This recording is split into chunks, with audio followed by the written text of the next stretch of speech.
civil authorities have issued a child abduction emergency for all of Texas beginning at 6:29 p.m. Friday, December 13th and ending at 6:29 p.m. Saturday, December 14th. Amber Alert. Child abduction from Shepherd, Texas. Suspect vehicle is a gray 2019 Nissan Rogue with Texas license plate MDN6176. Missing child is Hazel Hodge Lassiter, 7-year-old white female.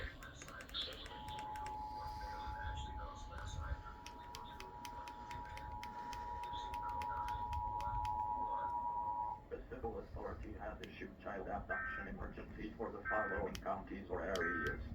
Texas, at 6:29 p.m. on Deck 13, 2024 effective until 6:29 p.m. Deck 14, 2024. Amber Alert. Child abduction from Shepherd, Texas. Suspect vehicle is a gray 2019 Nissan Rogue with Texas license plate MDN6176. Missing child is Hazel Hodge Lassiter, 7-year-old white female.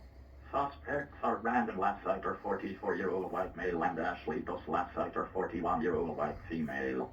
If seen, call 911.